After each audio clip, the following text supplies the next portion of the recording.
Y es lo que vamos a ver ahora, Así que, claro. es lo que vamos a ver ahora, porque más allá de este decreto, que es el que vamos a analizar, nos vamos a dar cuenta que no hace más que paliar de alguna manera una situación de manera coyuntural, o sea, y sumamente con un carácter totalmente transitorio. Esto no tiene vocación de dar una solución definitiva al tema, ni mucho menos. Bien. Vamos a ver No, para pensar. Sí, deja un ámbito de trabajo enorme para los profesionales, así que bueno, nada, vamos a tratar de, más que de aclarar cosas, vamos a tratar de dejar planteadas algunas cosas, que me parece más interesante. Bueno, muchísimas gracias nuevamente y bueno, si quieren, si les parece, vamos empezando y vamos aceptando gente si se va uniendo y después vamos a tener grabada toda la exposición, así que la vamos a compartir en Secretaría Académica y en la página. Bueno, Fantástico. Gracias Rafael. No, gracias a vos, Claudia, y otra vez gracias al colegio por el espacio y por la organización y por el lugar para poder hablar de estas cosas que quizá, ya te digo, en la búsqueda de dejar planteados los temas, podamos después ver cómo los encaramos, sobre todo los que trabajamos en la profesión de manera liberal. Así que bueno, nada, empecemos y vamos viendo a ver si podemos sacar algo limpio después de la participación de los colegas que están y de las preguntas. Bueno, muchas gracias. Gracias a vos. Bueno, buenas tardes a todos. Vamos a empezar con este asunto que nos trae hoy, que de alguna manera tiene que ver, como dice el título, con los deudores hipotecarios y prendarios frente a toda esta situación de la pandemia. Y donde vamos a analizar de alguna manera sucinta y desde un lugar más práctico que otra cosa, el decreto 319. En principio, sabemos que antes de la pandemia, antes del 12 de marzo de este año, la Argentina ya traía una situación de emergencia que había sido declarada por la ley 27.541. Acá lo que vamos a ver rápidamente como introducción es este time-lapse, donde vamos a ver que ya en diciembre el Estado argentino, a través de la ley 27.541, había declarado la emergencia financiera, económica, administrativa, tributaria, previsional, ¿sí? Y había dicho que había una situación que rápidamente tenía que entender y que tratar de solucionar, sobre todo, y vamos a ver también en relación a los créditos hipotecarios UBA, ya lo vamos a ver cuando hablemos del artículo 60 de esta norma. Sin embargo, el 11 de marzo, con todo el tema del COVID-19, la Organización Mundial de la Salud declara la pandemia, ¿sí? La pandemia mundial, y enseguida, el 12 de marzo, el Estado argentino, Poder Ejecutivo, mejor dicho, dicta un decreto, el 260, donde prorroga la emergencia económica hasta el 12 de marzo, en principio del 2021. A los pocos días, 8 días después, el 20 de marzo, decreta el aislamiento obligatorio y preventivo, ¿sí? El aislamiento social preventivo y obligatorio, en razón de preservar la salud del pueblo argentino, y vamos a ver que empieza enseguida a tomar una serie de medidas rápidamente para intentar solucionar las cuestiones que se van a presentar, que se van a suscitar, no solamente en lo económico, sino también en lo jurídico, en lo social, en lo tributario, y empieza a dictar una serie de medidas en lo que nos concierne, son los decretos 320, que ya vimos el 4 de mayo, y el decreto 319, el mismo día, el 29 de marzo, que refiere concretamente a los créditos hipotecarios y a los créditos prendarios. Lo que vamos a hacer hoy es, básicamente, vamos a tratar 4 temas de una manera clara y lo más conciso posible. Uno es el decreto y cuáles son las medidas que toma el decreto. Primero vamos a ver cuál es el ámbito de aplicación, obviamente, y después cuáles son las medidas, que son 3, les anticipo, muy concretas, respecto de los créditos hipotecarios y prendarios. Después vamos a ver un poquito estamos todos entre abogados, o sea que entendemos de qué se trata un contrato de mutuo, cuáles son las garantías reales, y vamos a analizar, ya vamos a ver por qué tiene que ver esto de los contratos paritarios, o los contratos civiles y comerciales, los contratos de consumo, los contratos de acción. Por último, lo que vamos a analizar es este artículo 60 de la ley 27.541, que sobre todo en el artículo 60, como les decía, refiere a la teoría del esfuerzo compartido y a los créditos UVA. Incluso también concierne a los planes de ahorro. Después intentaremos una conclusión, como hacemos siempre, o por lo menos dejar planteado un tema más que una conclusión. El decreto 319 del 2020, lo más importante quizá, más allá de las medidas que son muy interesantes, lo plantean los considerandos. ¿Por qué? Porque ahí mismo es donde sostiene cuál es el interés y cuál es la finalidad que tiene esta norma. Acordémonos que desde la modificación del Código Civil y Comercial, la finalidad de la norma, conforme a lo que dice el artículo 2 y 3 del Código Civil y Comercial, es muy importante, ¿sí? Más allá de la literalidad del texto, la finalidad es fundamental a la hora de aplicar. Y acá concretamente lo que refiere en los considerandos el Poder Ejecutivo es que como consecuencia de las medidas que tiene que tomar para atender y proteger a la salud pública, sabe que se va a producir una seria y grave situación económica en las familias, en las economías familiares puntualmente, y entonces sabe que necesita tomar medidas para paliar estas cuestiones y sostener, defender, cuidar, tutelar el derecho de acceso a la vivienda y a las herramientas de trabajo. Y acá habla concretamente. Por favor, si pueden silenciar los micrófonos, y está silenciado el de Rafael, Romy. Ahí está. Habla concretamente del artículo 14 bis, ¿sí? Que es el derecho de acceso a una vivienda digna, habla de los pactos internacionales, habla del artículo 11 del Pacto Internacional de los Derechos Económicos, Civiles y Sociales, el 25 de la Declaración Universal de Derechos del Hombre y el 11 de la Declaración Americana de Derechos Humanos. ¿Y por qué nombra todo esto? Porque habla de la importancia, sobre todo, del acceso a la vivienda. Y entonces, en todos estos considerandos, ahí está, en todos estos considerandos, refiere a este tema y refiere a los inconvenientes serios que van a aparecer como consecuencia de estas medidas sanitarias que tiene que tomar el gobierno nacional. ¿Sí? Y ahí lo dice, resulta indispensable atender a la situación planteada en torno a las ejecuciones hipotecarias de viviendas únicas y por créditos prendarios actualizados por unidad de valor adquisitivo. Pero esto sucede porque ya reconoce, ¿sí? Como decíamos antes, una situación preexistente. No es que esto apareció con la pandemia, se complicó toda la situación económica de la gente. No, ya venía desde antes la cosa. Vamos a ver cuáles son las tres medidas que toma: el congelamiento de las cuotas. Vamos a ver ahora las cuotas a qué tipo de contratos se refieren, la suspensión de las ejecuciones y la suspensión de la prescripción y la caducidad. Acá deberíamos incluir también todo lo relacionado a las inscripciones registrales de los derechos reales de garantía de los que vamos a hablar. Lo primero que vamos a determinar acá es el ámbito de aplicación, ¿sí? Que me parece sumamente importante, que para empezar, para entender después cuáles son las normas que se van a aplicar.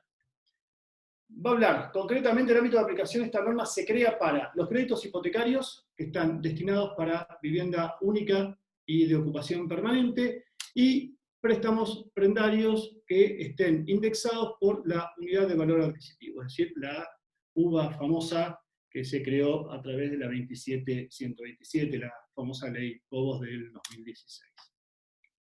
En los créditos hipotecarios hay varias cuestiones que podemos analizar muy sucintamente. Lo primero que podemos decir, si bien habla de vivienda única y de ocupación permanente, no quiere decir que sea la única propiedad que tenga el deudor del crédito hipotecario. Lo que quiere decir es que el crédito hipotecario que se va a prorrogar, o sea, cuya cuota se va a prorrogar en este caso, o que se va a suspender la ejecución, tiene que ser una vivienda única y de ocupación permanente. Y dice, concretamente, que puede estar ocupada por el deudor o por sus sucesores universales o singulares. acá voy a hacer un parate muy cortito.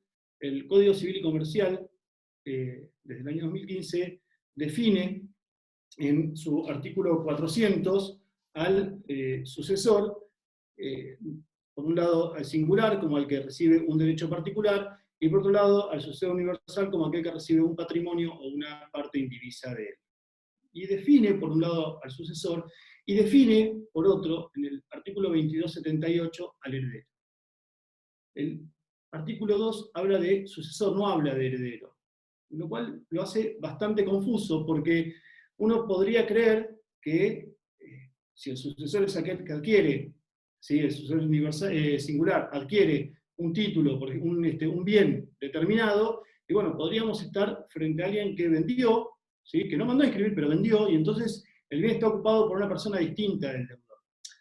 Entiendo que lo que quiso acá decir el legislador, que me parece que era lo que tendría que haber dicho, es que tenía que estar ocupado por el deudor o por su círculo familiar, o sea, su cónyuge, su concubina o familia que viva con él. Pero me parece que el término sucesor es un poco confuso, sobre todo si pensamos que un heredero declarado tal estaría ocupando el inmueble por derecho propio, ¿sí? Y seguramente la hipoteca hubiese quedado cancelada, porque todas las hipotecas tienen seguro de vida, o sea, estamos hablando de hipotecas que están siempre otorgadas por bancos, con lo cual, insisto, me parece que es un poco confuso. Pero bueno, no vale la pena aclarar.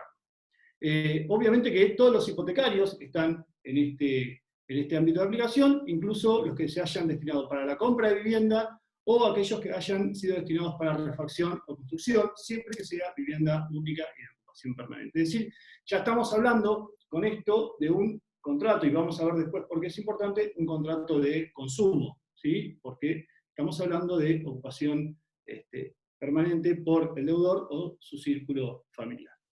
No interesa a los efectos de la aplicación del decreto si estaba en mora o no, el deudor al día 29 de marzo, que es el día que sale el decreto, y es el día que entra en vigencia, ¿sí? Conforme lo que dice el propio artículo 10 del decreto. Y tampoco importa la modalidad de la hipoteca, es decir, no importa si la hipoteca se otorgó por crédito tradicional, lo que sería, por ejemplo, una hipoteca del Procrear, o una hipoteca UVA. En relación a los prendarios UVA, lo más importante que tengo que decir es que sí, primero que nada tiene que estar indexado por la unidad de valor adquisitivo, es decir, UVA, si no, no va a estar, no entra en todos los prendarios. Y lo que sí es importante es que acá no aclara ninguna cuestión en relación al destino del bien. Puede ser un bien, como el que estábamos viendo ahí, que es un auto para recreación, pero también podría haber sido alguien que compre un automóvil para destinarlo a taxi, o que compre una maquinaria agrícola que corresponda a un bien mueble registrable. Vamos a empezar con la primera de las medidas, creo que en esto está más o menos claro el ámbito de aplicación. La primera de las medidas tiene que ver con el congelamiento de las cuotas hipotecarias. Ahí está el artículo 2. Yo esto después, si quieren, se los dejo, bueno, igual está grabado. En el artículo 2, concretamente, de lo que habla es de congelar las cuotas desde abril, en realidad desde la entrada en vigencia del decreto. No lo dice, pero el decreto entra en vigencia el 29 de marzo, desde ahí quedarían congeladas las cuotas, el valor de la cuota, hasta el 30 de septiembre. Y acá define el ámbito de aplicación, dice para qué tipos de préstamos, ¿correcto? Lo primero que nos tenemos que preguntar es esto, ¿qué es la cuota? Lo habíamos hecho en el 320 cuando hablábamos de pago de alquiler o canon locativo, habíamos dicho que había una diferencia. En esto, yo creo que es importante determinar qué es lo que entendemos por cuota. ¿Por qué? Y bueno, porque a veces, el otro día estaba con un cliente y él el seguro lo pagaba aparte, y entonces parecía que no era parte de la cuota, y efectivamente no lo era, porque la cuota la pagaba por un lado y él el seguro lo había pagado por el otro. Pero en general, cuando estamos hablando de créditos hipotecarios de este tipo, estamos hablando de bancos o de entidades financieras que nos dan un paquete, nos dan una cuenta donde se debita la cuota, y de ahí es que se cobra una cuota total. Y entendemos que en esto sí, la cuota como objeto de la prestación, ¿sí? En los términos del artículo 865 del Código Civil y Comercial, está integrada por la amortización de capital, por los intereses, por el IVA de los intereses, por cualquier tipo de un gasto que corresponda o gasto administrativo que integre la cuota como tal. Es decir, acá lo que nos dice básicamente la norma es que nosotros lo que vamos a tener que pagar en el mes de abril, mayo, junio, julio, agosto y septiembre es el mismo valor que veníamos pagando al mes de marzo. ¿Sí? Y ahora vamos a ver que eso es importante en algunas cuestiones, sobre todo en lo que tiene que ver con las obligaciones de valor, concretamente en lo que refiere a UVA y lo que podría referir a una deuda en dólares. Pero básicamente lo que hace es decir, usted pague la cuota que pagaba al mes de marzo y la diferencia la va a pagar a partir de octubre, ya vamos a ver de qué manera cuando entremos en el artículo 6, ¿sí? Pero usted lo que tiene que pagar es esto, es decir, lo que hace es, como habíamos visto en el decreto 320, convierte esta obligación indivisible, ¿sí?, en una obligación divisible, es decir, en dos obligaciones que son autónomas. Una que corresponde al valor que venía desde marzo, ¿sí?, que estaba vigente el mes de marzo, y la diferencia que va a ser prorrogada para después del mes de septiembre, concretamente a partir de octubre. Ahí está, ¿cómo lo vamos a ver? Pero antes de entrar en esto, yo les decía que me parecía importante entender esto con qué pasa con la obligación de valor, ¿sí? ¿Qué pasa con la UVA? Bueno, en el caso de la UVA yo creo que está bastante claro, ¿sí? Porque la UVA tiene una cotización diaria que publica el Banco Central de la República Argentina, y como obligación de valor se convierte en una obligación dineraria desde el día que se hace exigible, es el día del vencimiento, es decir, si venció el 10 de marzo la cuota del crédito y era una cuota en UVA, la cuota que yo voy a pagar es al valor del 10 de marzo. Y en abril voy a pagar el mismo valor que estaba al 10 de marzo. En eso estamos de acuerdo. Es decir, que la diferencia que haya entre el 10 de marzo y el 10 de abril es lo que se va a ir acumulando y lo que voy a tener que pagar a partir de octubre. ¿Correcto? Bien, ahora, ¿qué pasa con una obligación en dólares? Y la verdad que es una duda que se plantea, porque la obligación en moneda extranjera, conforme lo señala o lo prescribe el artículo 765 del Código Civil y Comercial, puede ser cancelada en moneda nacional, siempre y cuando las partes, y esto no lo dice el Código, pero esto es así, sabemos que no es una norma de orden público, siempre y cuando las partes no hayan pactado lo contrario y hayan estipulado que la devolución en moneda extranjera es una cláusula esencial del contrato. Pero si así no fuere, estamos también ante una obligación de valor. Y esa obligación de valor, como tal, va a convertirse en una obligación dineraria desde el día del vencimiento de la misma. Y entonces, si el 10 de marzo el dólar tenía una cotización distinta, menor supongamos, menor al 10 de abril, bueno, entonces en ese caso lo que voy a tener que hacer yo es pagar en abril, entiendo, esto es una opinión personal, es un análisis que hago yo del decreto, entiendo que en abril voy a tener que pagar la cotización de marzo. Y la diferencia de la cotización de esta obligación de valor también la voy a prorrogar para octubre. ¿Sí? Esto yo creo que es importante porque, en definitiva, el UVA también podría, si bien no es una moneda, es una unidad de valor. Misma unidad de valor que muchos de... Hablar desde el celular, si te parece, si se te corta. ¿A mí? Sí. ¿Se me corta? Ahora perfecto. Ah, bien, ¿desde dónde se cortó? El audio. Ah, mira. ¿Querés que probemos con unos auriculares? No, ahora perfecto. ¿Sí? Bien. Bueno, cualquier cosa me avisás. Bueno, básicamente no sé si habían escuchado, Claudia, lo de la obligación en dólares como obligación de valor. Repetilo si querés. Bien. Decíamos que, así como la obligación que está determinada en UVA tiene que abonarse a la cotización del UVA que venció en marzo, o sea, que se había estipulado el 10 de marzo, que era, digo el 10 de marzo como una fecha de vencimiento de la obligación, entiendo que en las obligaciones en dólares, siempre y cuando no se haya pactado la devolución en la moneda extranjera como cláusula esencial del contrato, también va a pasar exactamente lo mismo y se va a pagar la suma en dólares que corresponda a la cotización de marzo y no de abril. ¿Correcto? Esto me parece que es importante aclararlo. Esto es, insisto, es una opinión mía, pero bueno, es una opinión que surge del análisis del decreto y del hecho de que son 2 unidades de valor. ¿Bien?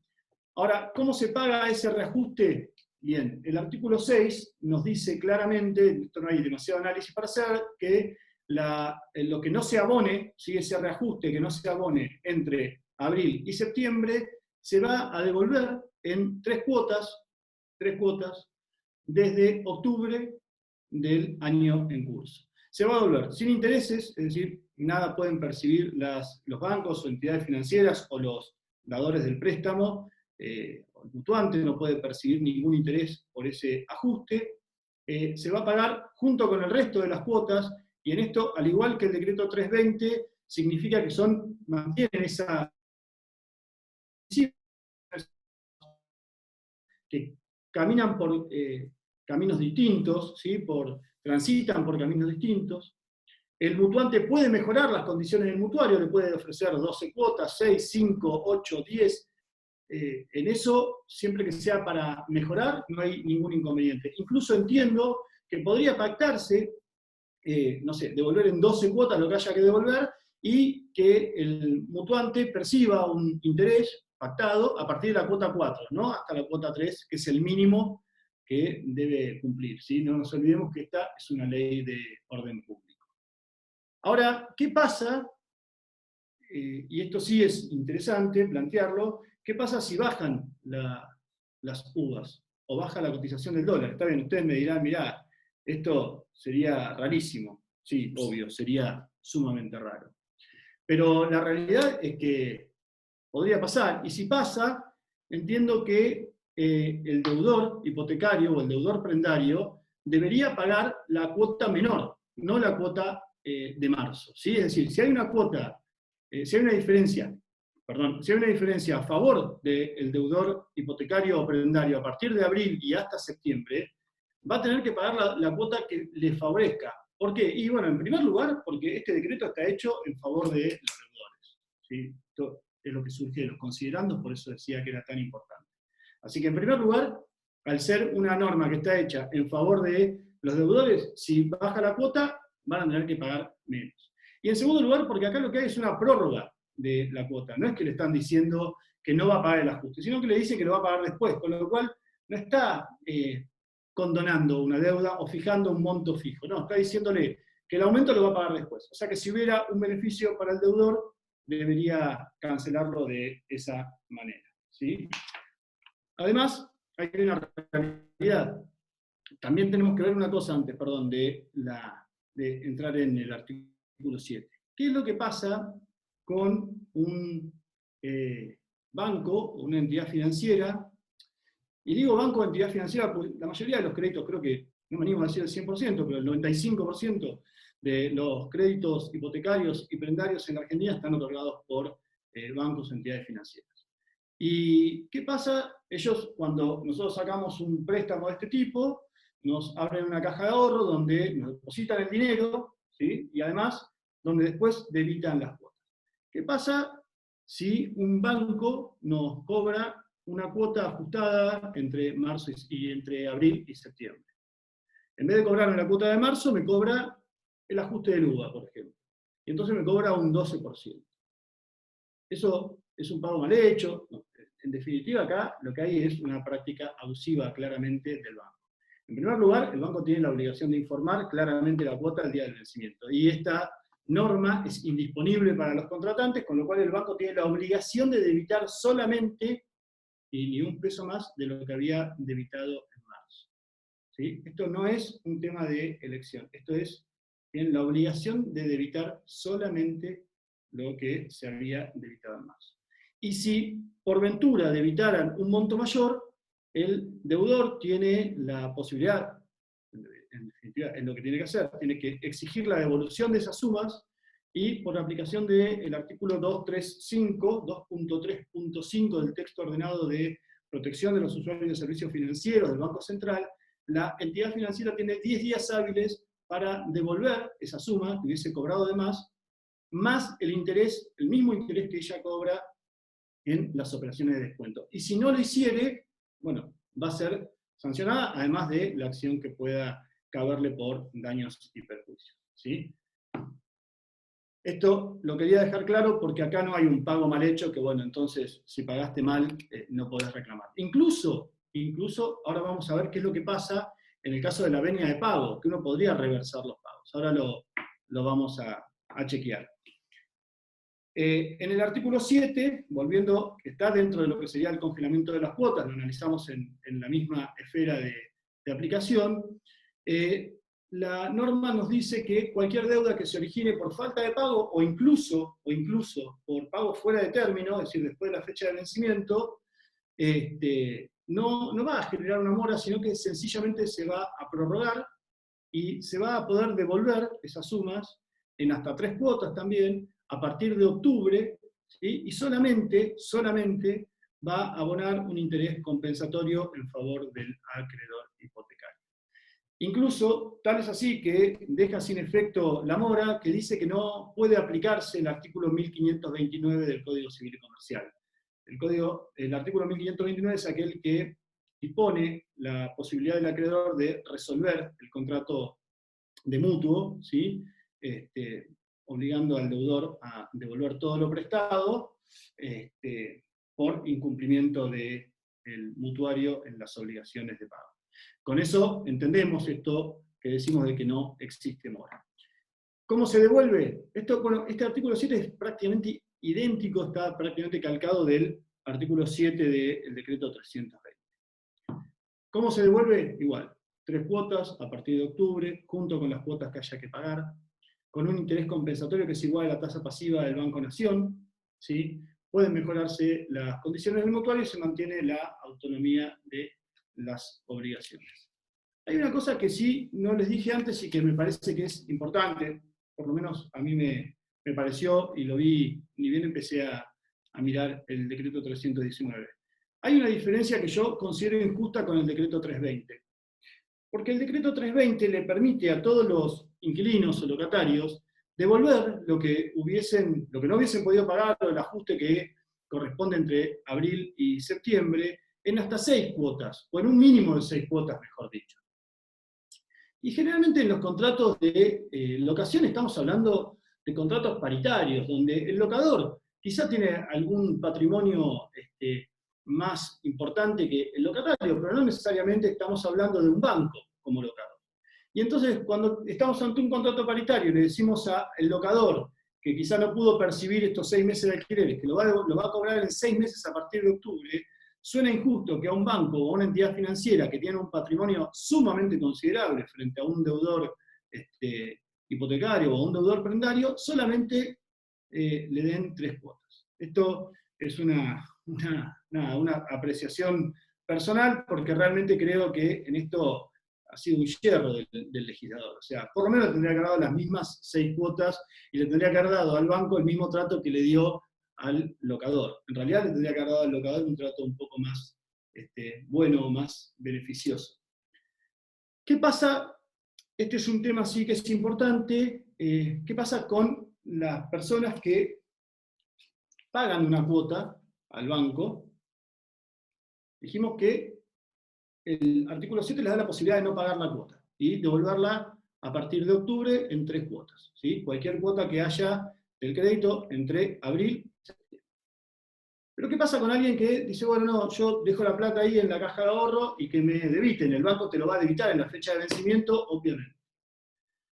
¿Puede reversar ese crédito, ese débito, perdón? ¿Puede pedirle al banco que le devuelva la plata?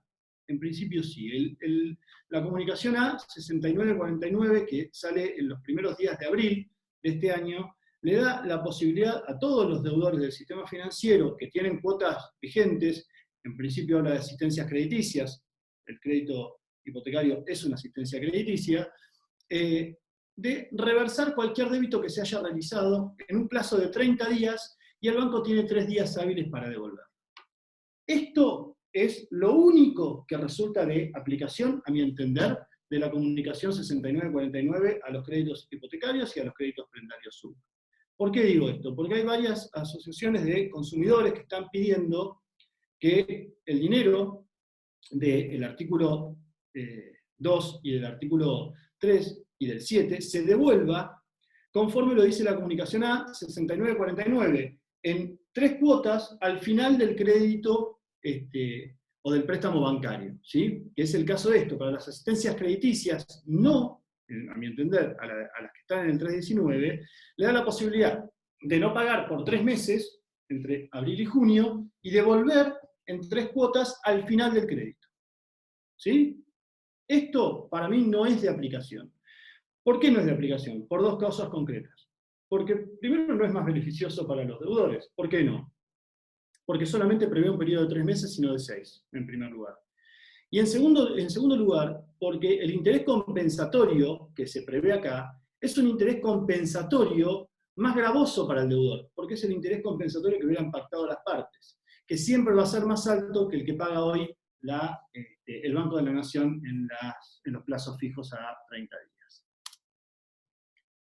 Vamos ahora con la segunda medida, la suspensión de ejecuciones hipotecarias y prendarias. Antes, una sola aclaración. Si cuando en octubre hay que devolver en 3 cuotas el ajuste o lo que no se hubiese podido pagar entre abril y septiembre, no quiero olvidarme de esto, ya hubiese vencido el crédito del que estemos hablando, no importa, el banco tiene que dar igualmente esos 3 meses a partir de octubre para pagar. Tendrá que generar la estructura necesaria para que el deudor hipotecario o prendario pueda pagar entre octubre, noviembre y diciembre. Obviamente la garantía real se va a mantener y va a estar vigente hasta la cancelación total del crédito. Pasemos a la suspensión de ejecuciones hipotecarias y prendarias. Concretamente, lo que se define acá es la suspensión en todo el territorio nacional hasta el 30 de septiembre de las ejecuciones, ¿sí? De los procesos de ejecución judiciales o extrajudiciales. ¿Por qué? Bueno, los extrajudiciales habla del proceso especial de ejecución hipotecaria de la ley 24441, y de los judiciales recordemos que la ley de UBA, la 27271, sí prevé sí o sí la ejecución hipotecaria judicial, no la ejecución extrajudicial. Entonces, suspende completamente el proceso, en cualquier etapa que se encuentre. En cualquier etapa que se encuentre. Para mí, en ese sentido, quizás es un poco, no digo peligroso, pero bueno, ya habíamos visto que las ejecuciones, la suspensión de las ejecuciones a veces da lugar a ciertos planteos de inconstitucionalidad, lo vimos cuando veíamos el decreto 320, sobre todo porque se entiende que puede haber una vulneración del artículo 5 y 121 de la Constitución Nacional en relación a las facultades no delegadas de los estados provinciales al Estado Nacional. ¿Y por qué? Y bueno, básicamente porque se entiende que los procesos son parte del fuero de lo que decide las provincias. Sin embargo, hemos visto en ese momento que ya había varios fallos de la Corte, o sea, la doctrina de la Corte dice que cuando es necesario para alcanzar la efectividad de las normas pueden generar ciertas decisiones que tienen que ver con lo procedimental. Dicho esto, sin embargo, no creo que esto llegue a dar lugar a algún planteo de inconstitucionalidad. Esta disposición, la paso muy rápido, tiene que ver con la suspensión también de las ejecuciones prendarias, es la disposición que genera el Ministerio de Justicia a través de la Dirección Nacional del Registro de Propiedad Automotor, que no permite la inscripción de ninguna transferencia dominial originada en procesos judiciales o extrajudiciales de bienes muebles registrados. Ahora bien, hay la última parte del decreto, del artículo que veíamos recién del decreto, del artículo 3, que dice que igual medida y por el mismo plazo se aplicará a las ejecuciones correspondientes a créditos prendarios actualizados por unidad de valor adquisitivo. En realidad yo entiendo que es un poco confuso. ¿Por qué? Porque las ejecuciones prendarias,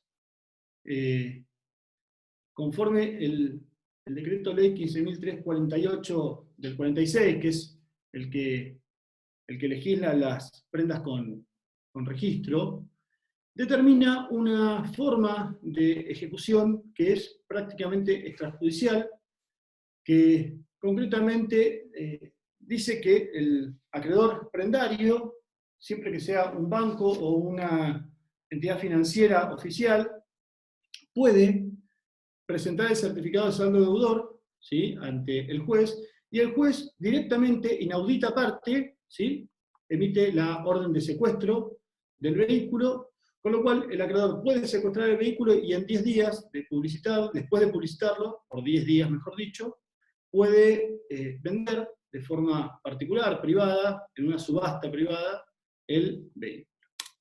Esto, básicamente, primero que es una norma que nos damos cuenta que es del año 46. Yo creo que en principio es una norma inconstitucional porque vulnera completamente el derecho de defensa en juicio.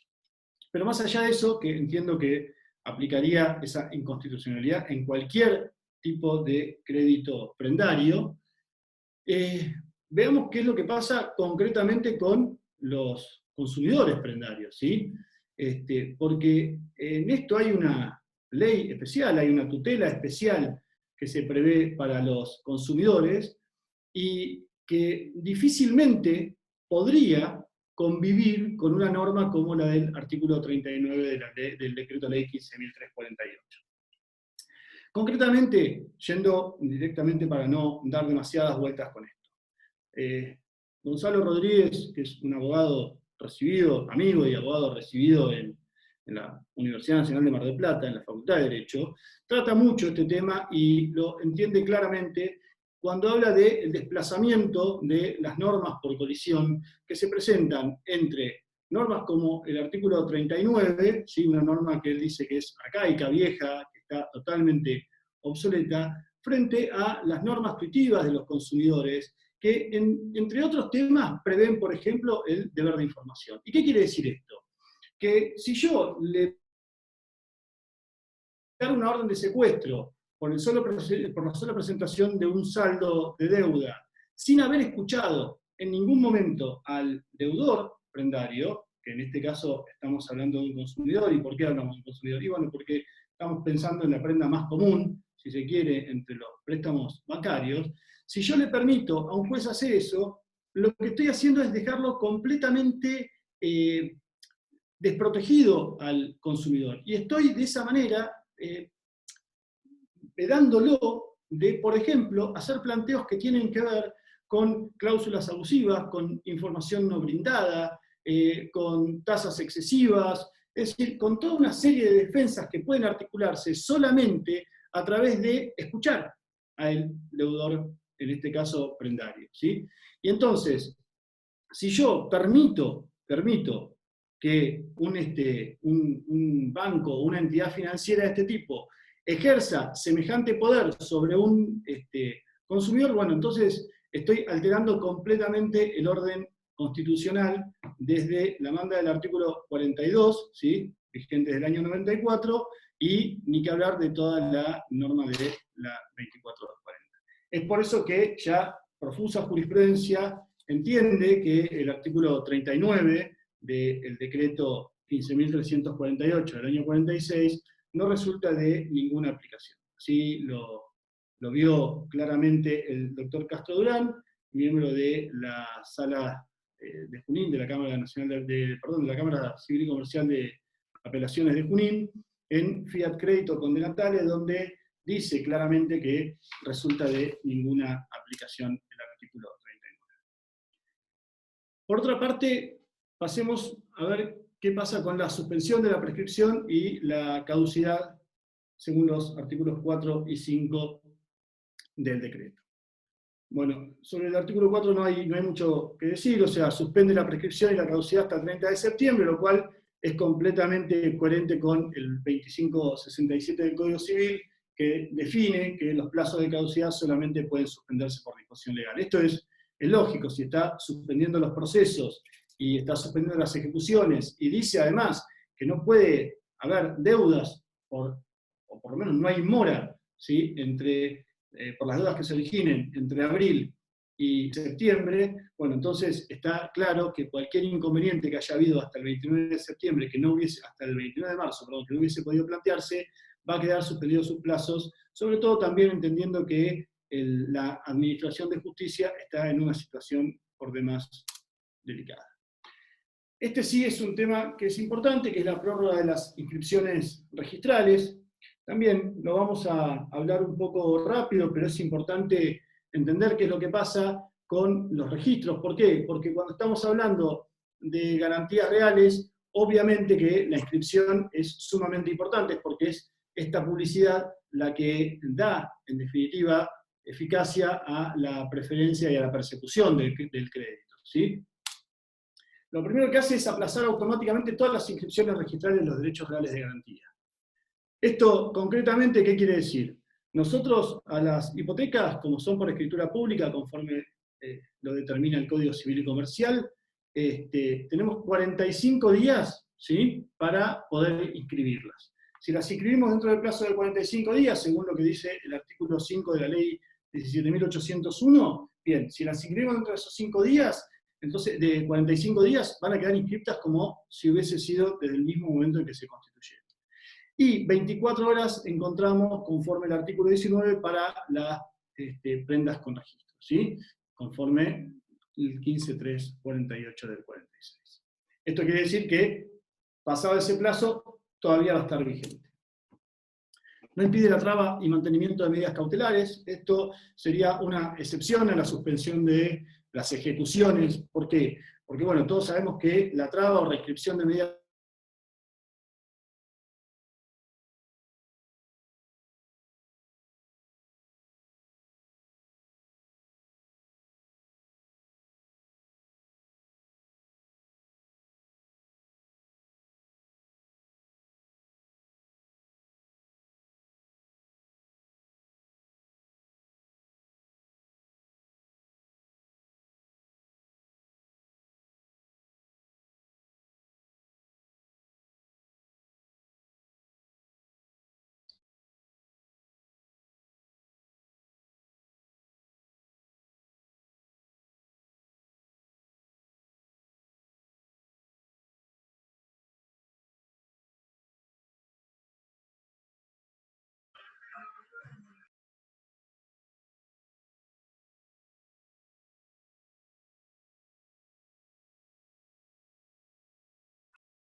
¿Me escuchan?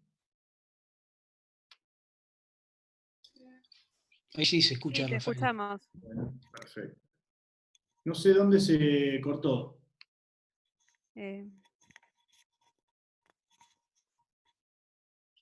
Bueno, vamos a arrancar de acá y cualquier cosa después lo vemos en las preguntas.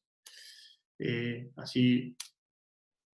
Bueno, habíamos dicho que se suspende el plazo de caducidad registral. Las hipotecas desde por el 2210 ahora caducan a los 35 años y las prendas con registro a los 5. Este plazo también está suspendido, el que estuviera corriendo.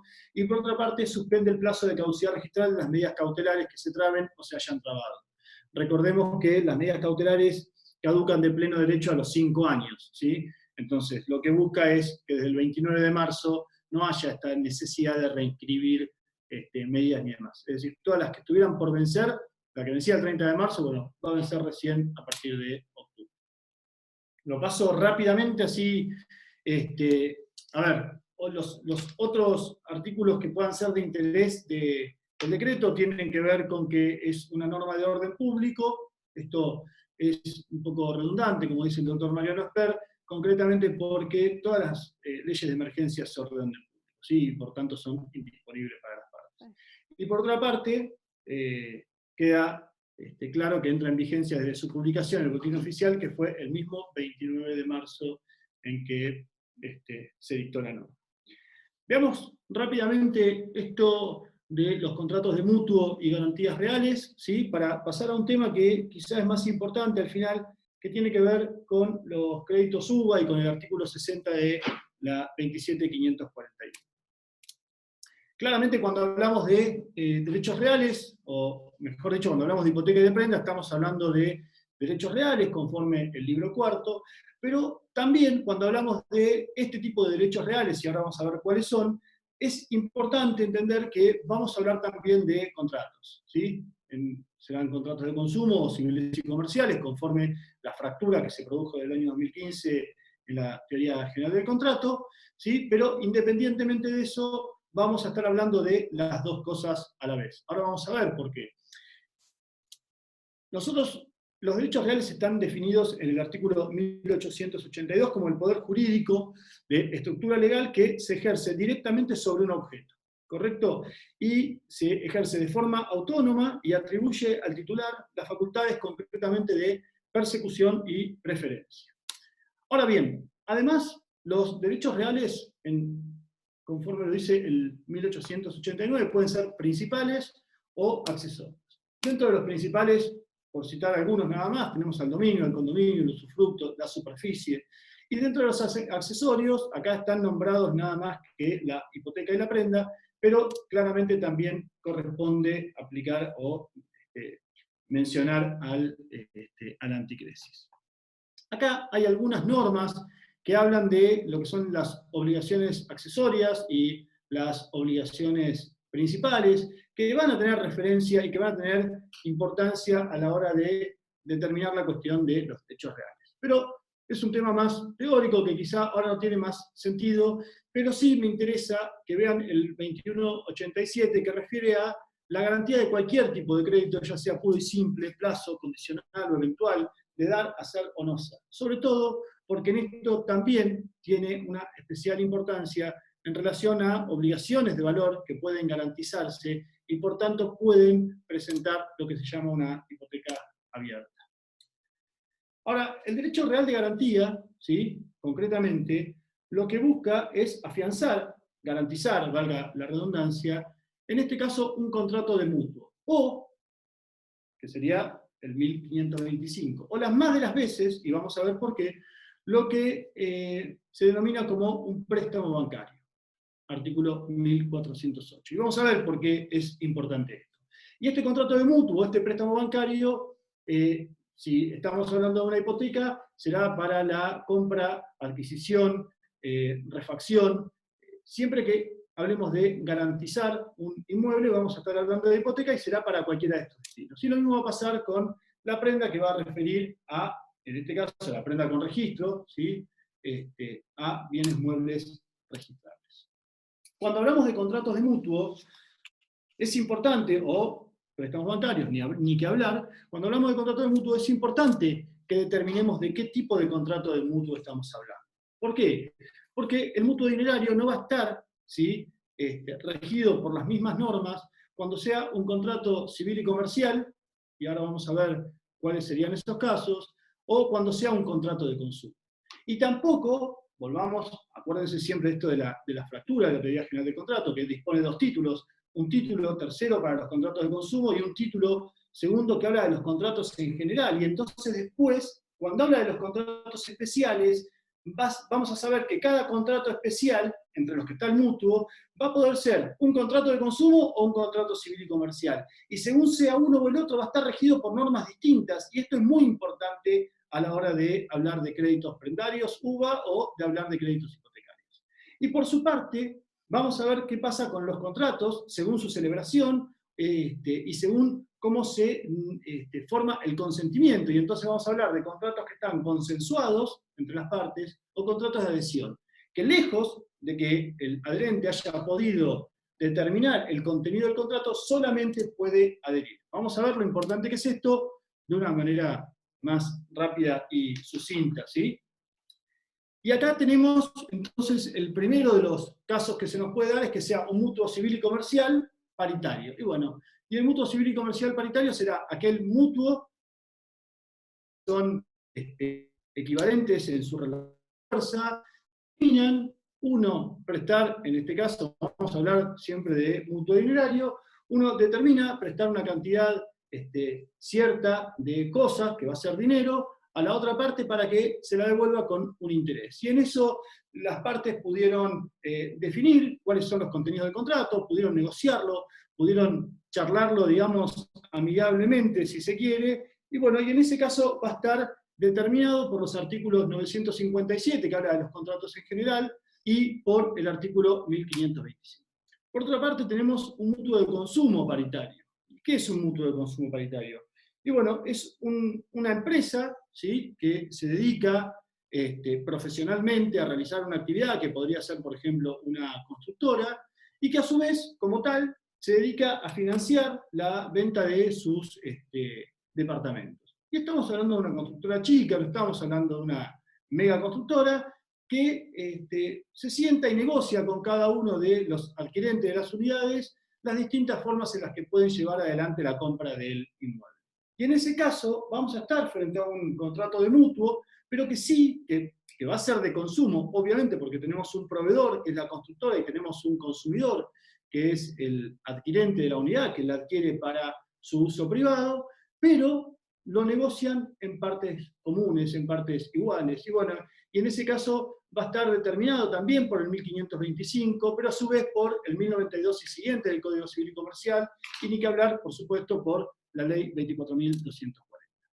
Por otra parte, tenemos el mutuo civil y comercial, que es de adhesión, y bueno, y entonces acá nos encontramos con que vamos a tener un mutuo que se celebre, por ejemplo, entre dos empresas, entre un banco, supongamos, ¿sí?, un banco o una entidad financiera, y una empresa que adquiere una suma de dinero para la compra de maquinaria, por ejemplo, para la realización, no sé, una retroexcavadora para la realización de tareas que tienen que ver con su actividad profesional. Y entonces, en ese caso, nos encontramos con que hay una relación que no es de consumo, claramente, no lo es, pero sí es va a estar reglado por las normas del artículo 984 al 989, que tiene que ver con los contratos de adhesión. ¿Y por qué? Porque acá, si bien hay una supuesta paridad de fuerzas, yo creo que siempre que actúa un banco no hay paridad del otro lado, lo que sí está claro es que no hay ninguna posibilidad de la constructora que adquiere el mutuo para la compra del bien que va a utilizar en su empresa, no hay ninguna posibilidad de negociar ninguna cláusula dentro de ese contrato. Y es por eso que la ley prevé, ¿sí?, una disposición en el artículo 987, donde toda el entendimiento de las cláusulas que se celebran en el contrato de adhesión se van a hacer a favor del adherente y no a favor del disponente. Y por último tenemos los que podemos decir que son el 95% que hablábamos hace un rato de los créditos hipotecarios UVA, o de los créditos hipotecarios en general, o de los créditos prendarios UVA, perdón, que son los mutuos de consumo y a la vez de adhesión. Estos van a estar determinados no solo por los artículos 984 y 989, sino también por el artículo 1408, en realidad los artículos 1378 en adelante, ¿sí? Que hablan de contrato bancario, la ley 24240, el texto ordenado de protección a los servicios de usuarios financieros del Banco Central de la República Argentina, tanto como la ley 24.240. Y esto, insisto que es muy importante entenderlo, porque esto es lo que va a darnos la posibilidad hoy de entender, ¿sí? Concretamente en qué situación estamos frente a los contratos hipotecarios o a los créditos hipotecarios UVA, sobre todo, o a los créditos prendarios UVA o incluso a los planes de ahorro. Entremos ahora en el tema que creo que es el más importante de todos, que es lo que determina el artículo 60 de la ley 27.541. ¿Y por qué? Me parece que es el tema más importante que podemos hablar hoy. Porque más allá del análisis de la norma, del decreto, lo cierto es que hay un problema serio, grave, y que tiene que ser atendido de manera urgente en nuestro país, y que tiene que ver con estos más de 100.000 créditos hipotecarios UVA que se sacaron entre el 2016 y el 2018. Y ese serio y grave problema social y económico que existe, ya lo había visto la ley 27.541 cuando declara la emergencia económica, financiera, administrativa, etc.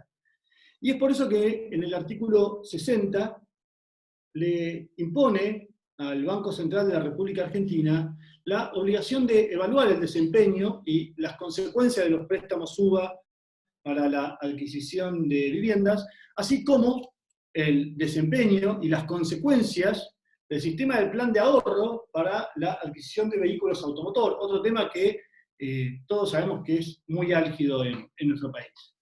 Y dice, le pide que estudie las consecuencias sociales y económicas y que busque mecanismos para mitigar sus efectos negativos, y esta es, me parece, la clave del problema, o de lo que yo voy a plantear, para mitigar los efectos negativos atendiendo al criterio del esfuerzo compartido entre acreedor y deudor. Y en esto sí me parece que es muy importante que nos detengamos. Volvamos un poquito a retomar todo esto que decíamos de los contratos que son civiles y comerciales, o los contratos de consumo, los contratos de adhesión. Concretamente, cuando nosotros estudiamos una norma como la 27.541 o los decretos que salieron el 29 de marzo que estamos analizando hoy, lo que nos damos cuenta es que el Estado busca alguna solución muy temporal y una especie de... que lo que busca es una analgesis, o sea, lo que busca es sanear momentáneamente el problema, o justamente la palabra que utiliza, mitigar el dolor, pero no está ofreciendo una solución de fondo. De hecho, nosotros creemos que la solución de fondo está en las herramientas que tenemos hoy en nuestro sistema legal. Y si bien el Estado podría asumir un rol, entiendo, un poco más activo y un poco más protagónico en esto, lejos está de encontrarse la solución en plantear el criterio del esfuerzo compartido entre acreedor y deudor.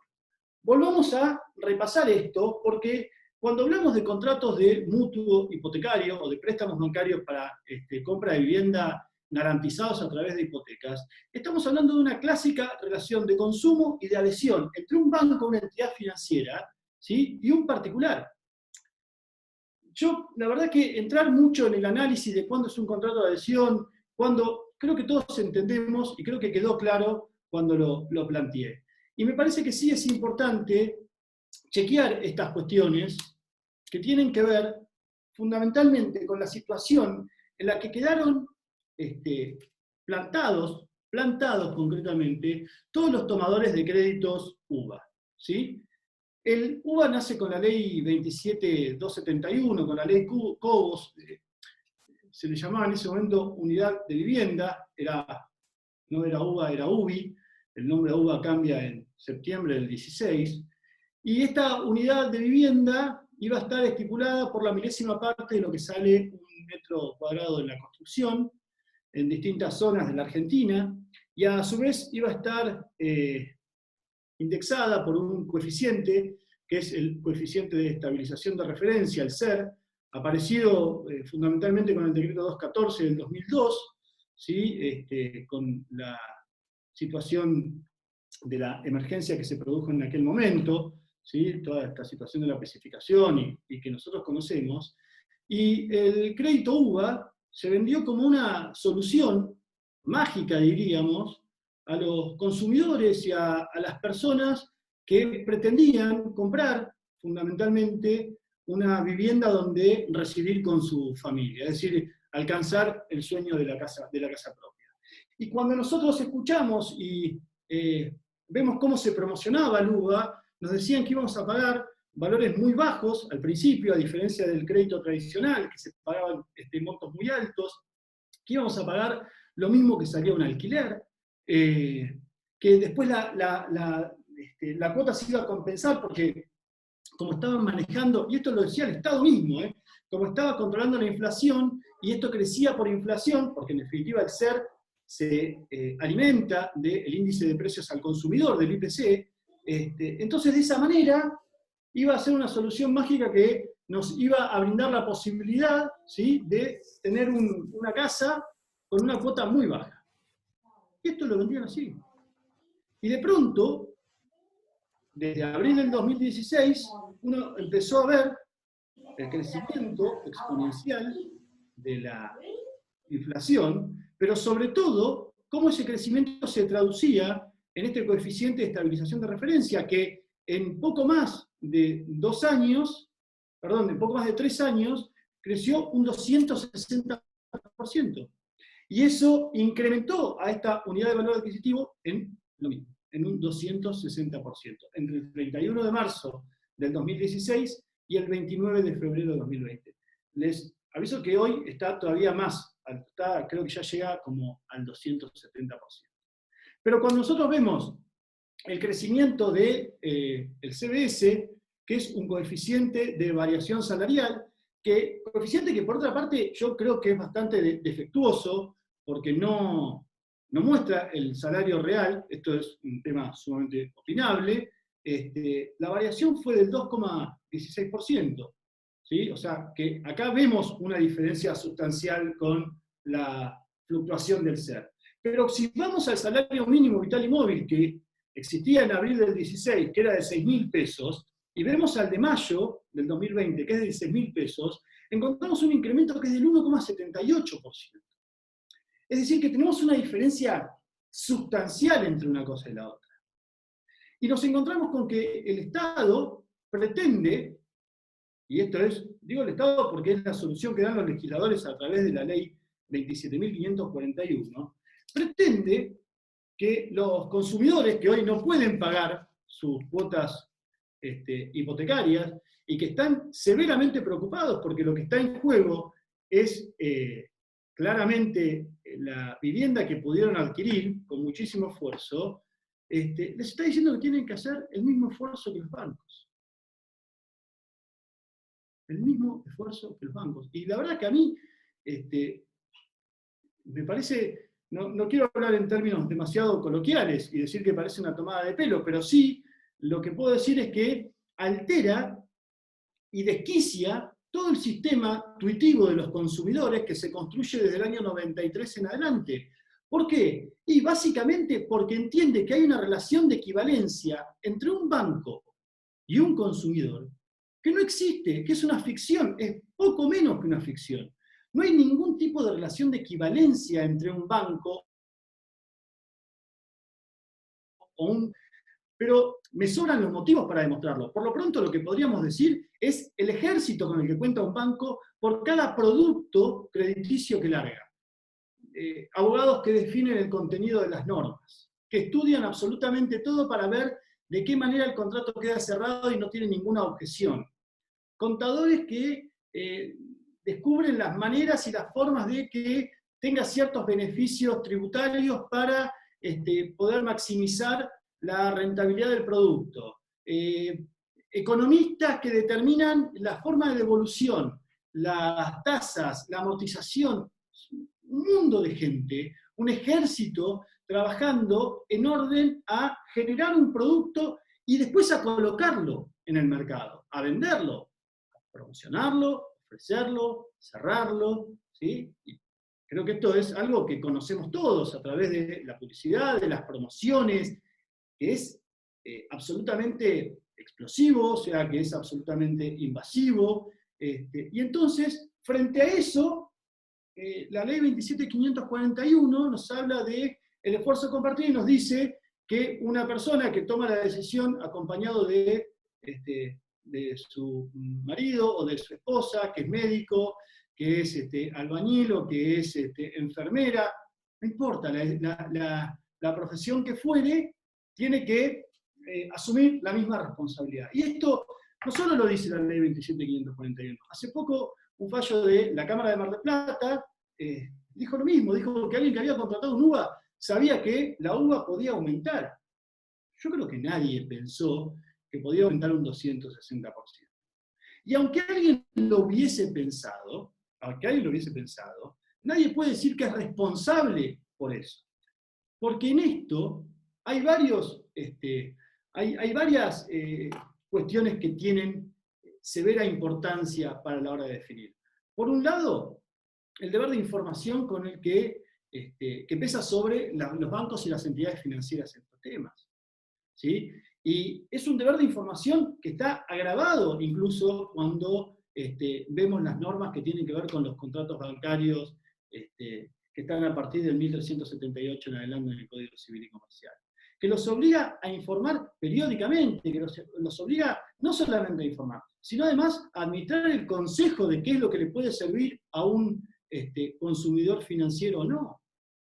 Que le tiene que decir, mire, usted, la verdad que este servicio no le conviene, o a usted no le conviene tomar un crédito UVA porque usted no sabe qué va a pasar, porque usted tiene una variación salarial que va a ser menor o no. Pero digo, no pueden hacerlo responsable al consumidor. Incluso el propio artículo 1725 del Código Civil y Comercial que vemos ahí, que determina, ¿sí?, concretamente la responsabilidad de la gente según la condición especial que tiene. Y entonces uno no puede creer que una entidad bancaria tiene la misma responsabilidad, dado el principio de confianza que inspira a través de las promociones, de las publicidades, de un nombre, de una cartera.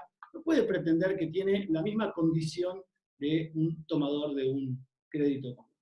Entonces, esto me parece, bueno, ni que hablar del texto ordenado de protección a los servicios de usuarios financieros, pero más allá de todo esto, me parece que está claro que cuando se habló por primera vez, o por lo menos cuando todos lo conocimos por primera vez a la teoría del esfuerzo compartido, el artículo 11, que se lo voy a poner para que lo miren ahí, hablaba claramente, en el artículo 11 era la forma de inicio del capítulo tercero de la ley 25.561, que es la ley de emergencia económica que se prorrogó hasta finales del 19, en ese artículo 11 se hablaba de la teoría del esfuerzo compartido. Pero ¿saben qué? Entre particulares, nunca entre el banco.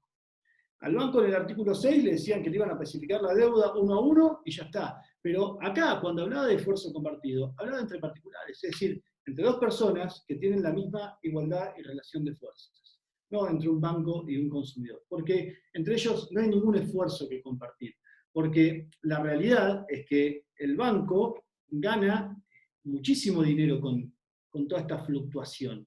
Y si no lo gana, el banco puede saber que ese es el riesgo, el alea de su negocio, pero el tomador de un crédito hipotecario UVA o de un crédito prendario UVA no está haciendo un negocio, está adquiriendo un bien.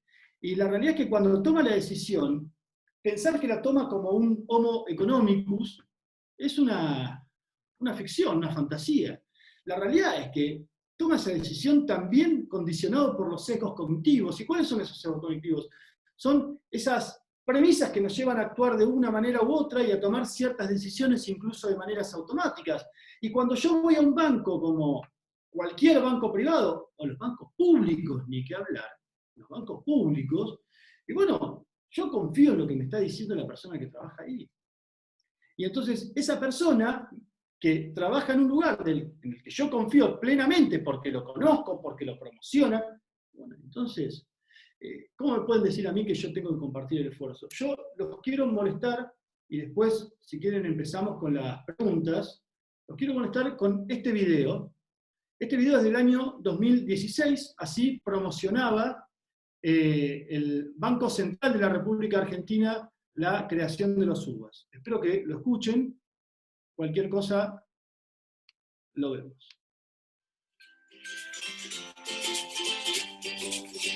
El Banco Central estableció una nueva forma de crédito para la vivienda. Los préstamos hipotecarios ajustados por unidades de valor adquisitivo UVA permiten ingresar a un préstamo con una cuota similar a un alquiler. La UVA es una unidad de medida que se actualiza en base al índice de precios. Gracias a este mecanismo, la cuota inicial es mucho más baja que en un crédito convencional, en el que la inflación puede ayudarte a pagar las últimas cuotas, pero las primeras son tan altas que pocos pueden acceder. En los préstamos en UVAs, la cuota se mantiene siempre como una porción estable de tus ingresos, aún en el caso de que la inflación suba. Hoy, un préstamo de 1 millón de pesos a 15 años se otorga con una cuota inicial de 20.000 pesos. Con los préstamos en UVAs, la primera cuota apenas supera los 8.000 pesos. También se pueden hacer depósitos en UVA para ahorrar en ladrillos y protegerte de la inflación.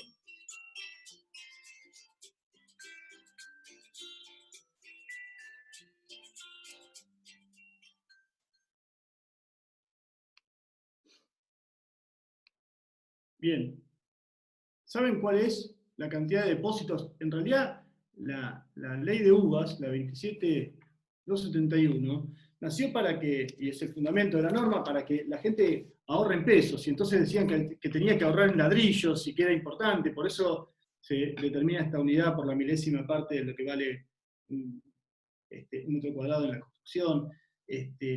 ¿Saben cuántos son los depósitos en UVA? Es el 2% del total de los depósitos que hay en el país. Es decir, nadie ahorra en UVAs. Los UVA lo usaron como un negocio para acceder a la vivienda. Bueno, a la vivienda que hoy está en serio riesgo de colapsar por todo esto. Y el Estado cree que debemos soportar nosotros en la misma medida que tienen que soportar los bancos. Ni que hablar de esto de que han dejado sin efecto la indexación en este tema. Como conclusión, muy rápida, para si alguno quiere hacer una pregunta y lo vemos y charlamos, la conclusión que se me ocurre es la misma que vimos en relación al decreto 320. Más allá de estas medidas paliativas, como la ley de emergencia o este decreto 319 puntualmente, lo cierto es que acá hay que sentar a los bancos en estas situaciones para renegociar, porque evidentemente se quebró esa relación de equivalencia, y entonces, conforme el artículo 1091 y conforme la legislación sustantiva que tiene que ver con la tutela de los consumidores, hay que sentarlos a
no sé si llegaron a escuchar la parte final.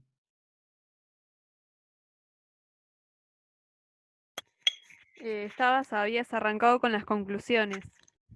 Sí, bueno, concretamente lo que decía es que más allá del el decreto y de la ley de emergencia, entiendo que sin más dilaciones uno debería sentar a negociar a estos proveedores y a estos bancos y entidades financieras, dadores de créditos, ya sea tanto para la compra de vivienda como para la compra de automóviles indexado por UVA, conforme los artículos 2091 del Código Civil y Comercial y la legislación de fondos, si cabe, para las relaciones de consumo. Es decir, esto de, bueno, es momento de sentarnos a readecuar un contrato cuya relación de equivalencia se ha roto hace tiempo. Insisto, ya en diciembre del 19 el Estado lo declaraba en la 27541, y no hay que esperar mucho más para hacerlo. Lo que estamos viendo hoy es solamente una medida paliativa, únicamente eso.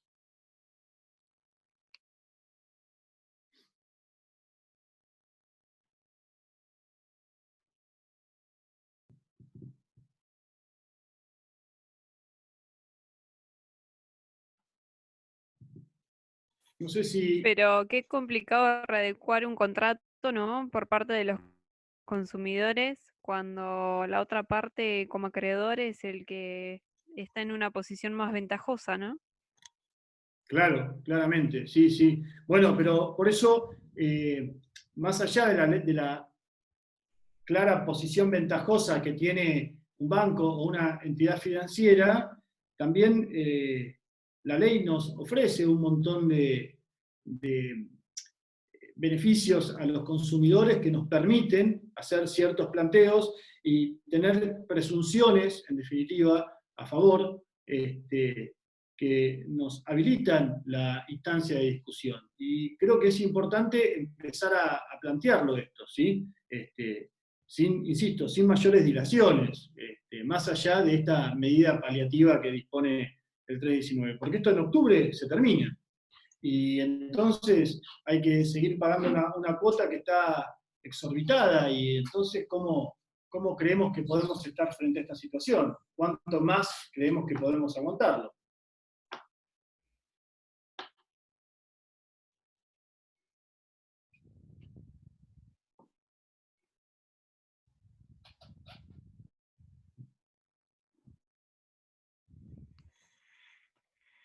¿Se escucha? Sí. No, yo creo que igual para adelante incluso tiene un agravante, Rafael, que es la tasa de inflación esperada después de la pandemia, que hoy está contenida y que va a hacer que el contrato sea mucho más explosivo de lo que soy. Lo que Claro. pasa es que no veo, no sé, bueno, objetivamente la chance de revisar un contrato suscripto general para todos los que tomaron el producto. Parece complicado, pero bueno, sí. Yo creo que No, la complicación yo creo que la chance que puede existir es que en una situación tan acelerada inflacionaria puede llegar a que eso obligue y presione a una reestructuración del contrato sobre otro índice, porque lo que hay que cambiar es el índice, básicamente. exacto. Y esto es el planteo que hacen en gran medida muchos de los deudores UBA.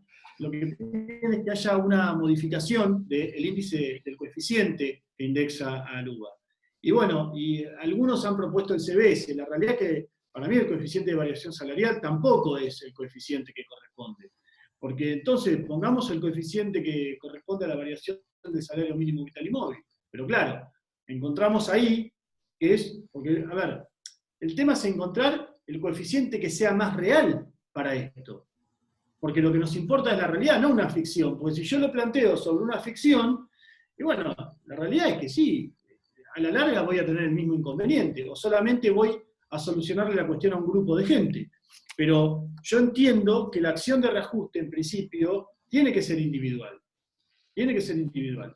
Y existen las herramientas legales para hacerlo. De traer al banco a decirle, bueno, mirá, si vos no querés negociar personalmente o no querés negociar, mejor dicho, privadamente, vamos a sentarnos frente a un magistrado y que diga al magistrado qué es lo que tenemos cuál es el reajuste correspondiente. Yo entiendo incluso que hay serias deficiencias en la ley CODO.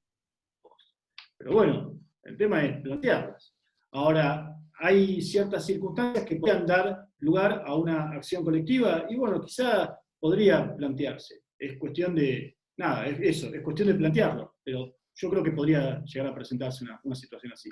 Lo que es cierto es que el Estado, así como lo hizo en el año 2002, cuando veíamos la 25.561 o el decreto 214 del 2002, el Estado debería tomar una solución un poco más eficiente por lo pronto que recomendarle al Banco Central a través de una norma que estudie efectos para mitigar estas consecuencias. Me parece que eso es, nada, o sea, me parece que es una invitación, ¿no? Nada, me parece que no tiene demasiado sentido.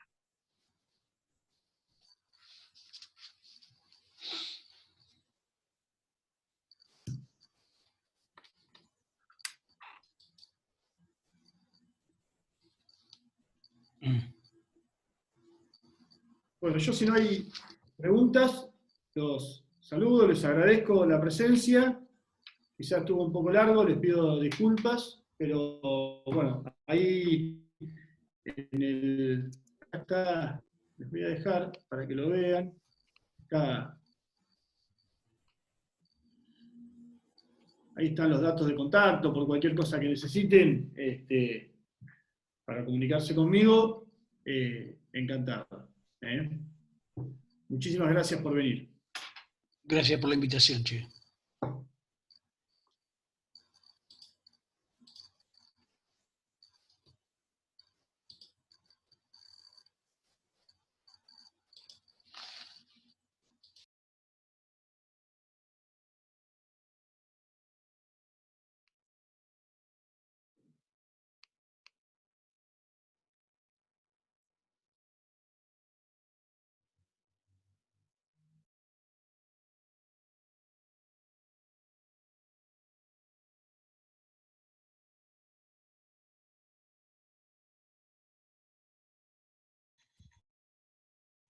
Gracias.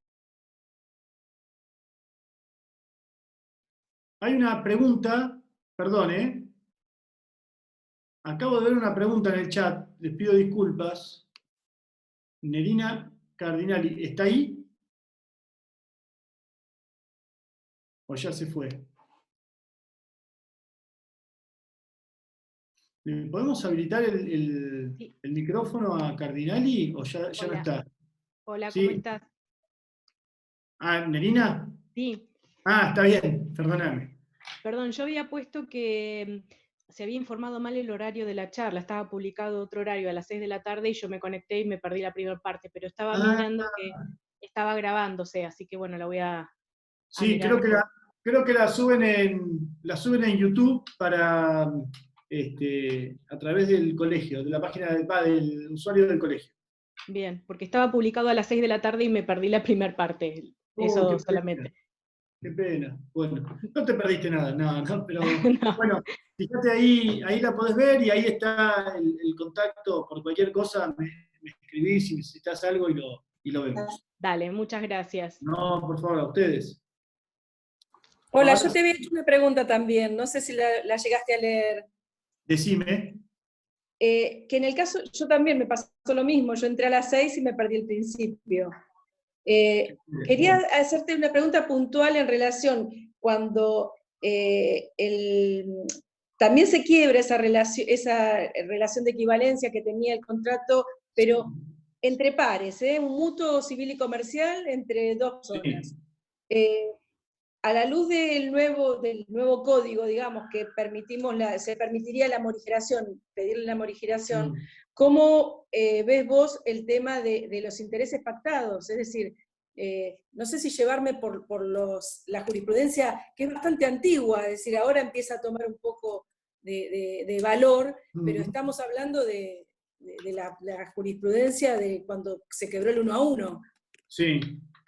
Bueno, a ver, cuando vos tenés que sentarte a renegociar un contrato, y sobre todo si estamos frente a un contrato paritario, ahí sí creo que el principio del esfuerzo compartido adquiere una relevancia preponderante, ¿sí?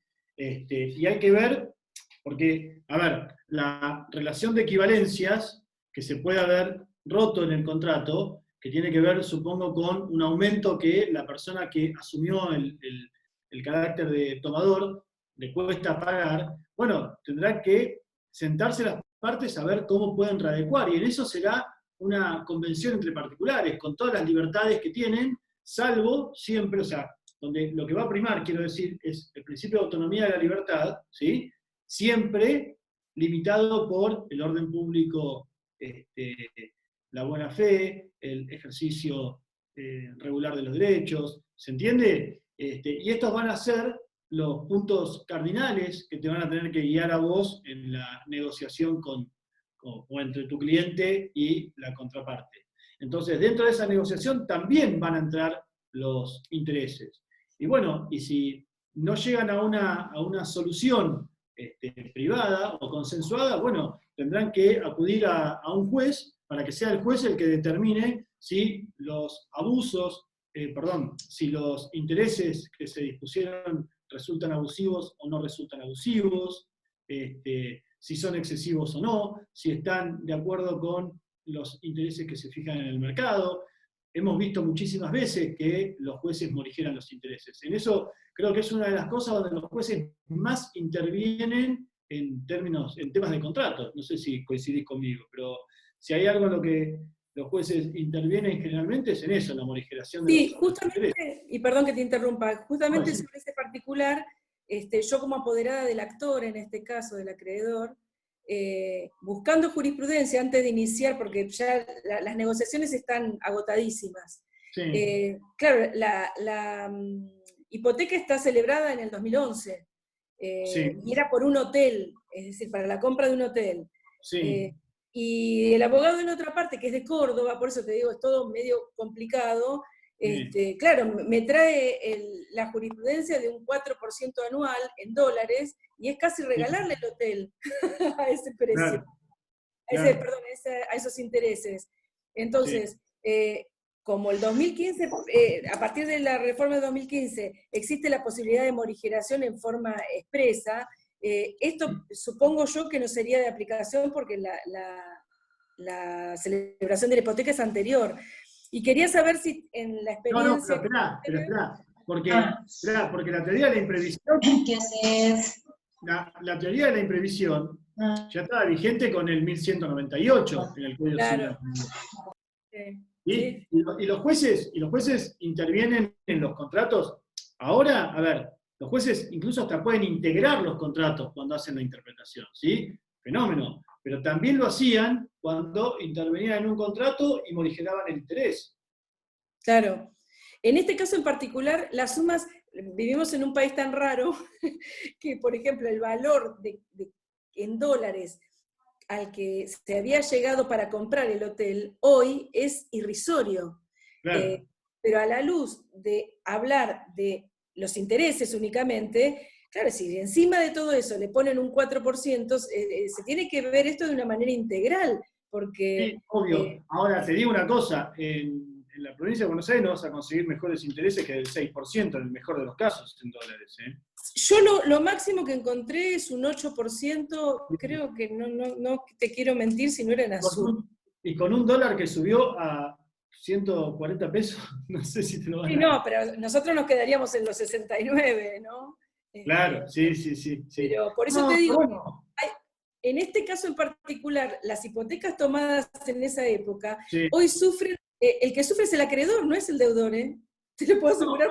Porque en un contrato paritario podría sufrir cualquiera de las dos partes. Cuando yo hablo del acreedor hipotecario, insisto, estoy hablando de este nicho que más nos trae hoy al tema, que son los contratos que se celebran con bancos y entidades financieras. Lo entendí, sí, yo no sabía que había dicho al principio, porque como... Claro, bueno, lo que pasa es que cuando hablamos de créditos indexados por UVA, lo más probable es que estés hablando de un banco. Cuando hables de créditos prendarios indexados por UVA, vas a estar seguramente hablando de un banco o una entidad financiera.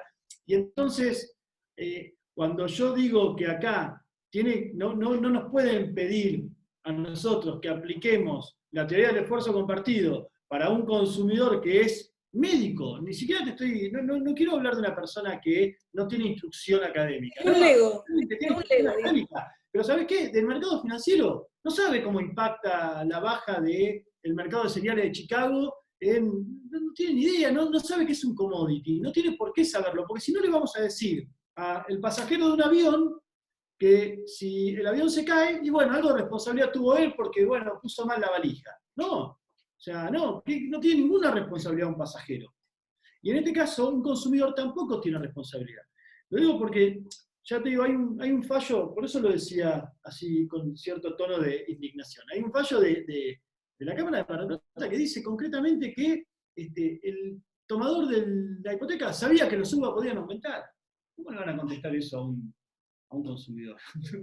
¿Usted sabía que podía aumentar? Sí, bueno, yo sabía, pero nunca me imaginé que iba a aumentar un 260% en 2 años, en 3 años. Comprendido.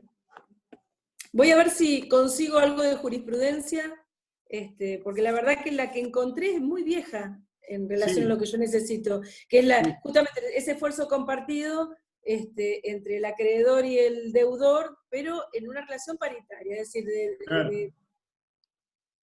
así que bueno, son las relaciones que más posibilidades te dan de negociar en esto, ¿no? Sí, pensé ir al tribunal arbitral inclusive. Si lo tenés pactado en el contrato, podrías hacerlo. Lo tengo pactado, sí. Sí, bueno, muy amable, muchas gracias. No, por favor. No sé si quedó alguna otra pregunta.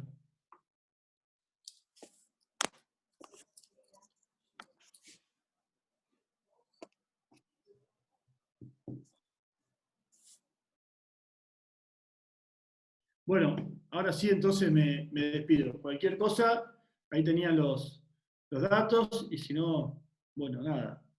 Es fácil ubicar a un abogado ahí por la página del colegio. Les dejo un saludo y muchas gracias por haber participado de la charla.